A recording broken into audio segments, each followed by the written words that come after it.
joined by former Governor Scott Walker. Scott, great governor, a great governor.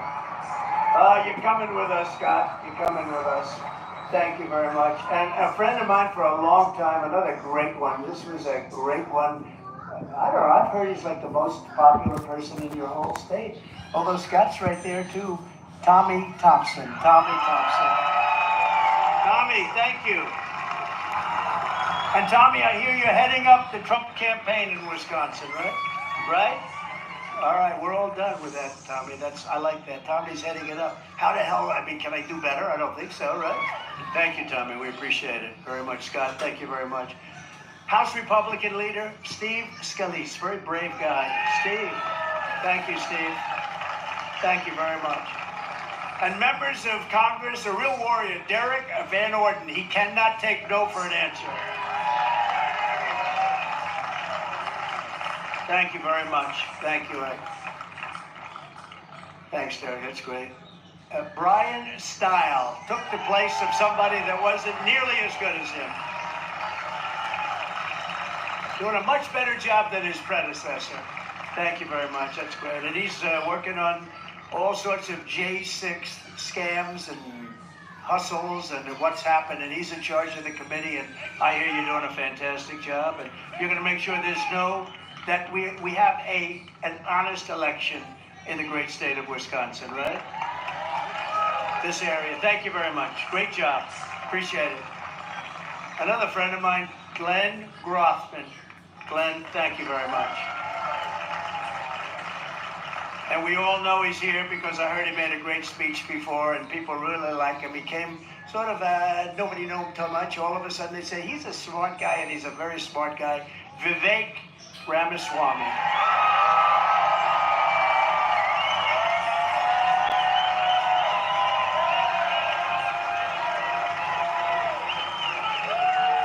Thank you, Vivek. He's done a great job, actually. Wisconsin GOP Chairman Brian Schemming.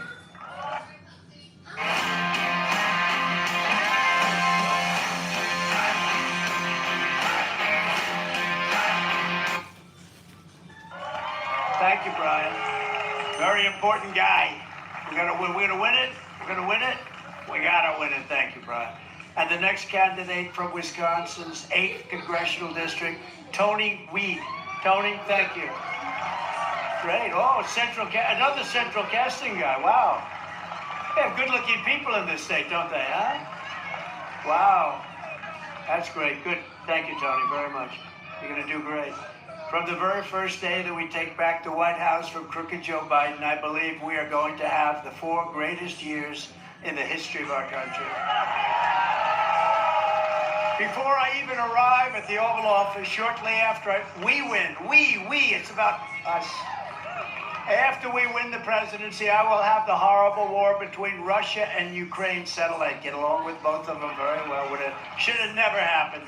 All those people dead, all those cities destroyed. You can never rebuild them. Never rebuild them like they were. Beautiful 1,000-year-old buildings with the gold domes. You can never rebuild that, but what a shame.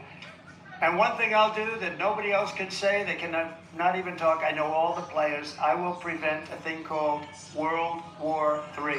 And you are closer to it. You are closer to it than you have any idea. Biden's weakness has put us in grave danger. I will restore peace through strength. You know, again, Russia didn't take any land while Trump was president. But they did take land under Bush. They did take land under Obama. Looks like they're taking the whole country from Biden with all the money that we spend. You could have settled that deal over a couple of phone calls, frankly, and you wouldn't have anybody dead, and you'd have the country would be intact. It would be intact, but he couldn't do that. And the way he talked, I used to say, boy, he's saying the exact opposite thing that you have to say to get that thing ended. What a horrible, horrible president he has been. In my next term, we will build a great iron dome over our country, a dome like has never seen before, a state-of-the-art missile defense shield. that will be entirely built in America, and we will create, on top of everything else, jobs, jobs, jobs. And we need protection, too. We're going to build the greatest dome of them all. You see what happened in Israel? They shot 3,000 missiles, and they knocked down almost all of them. And we're entitled to that also, you know, and it was our idea, by the way.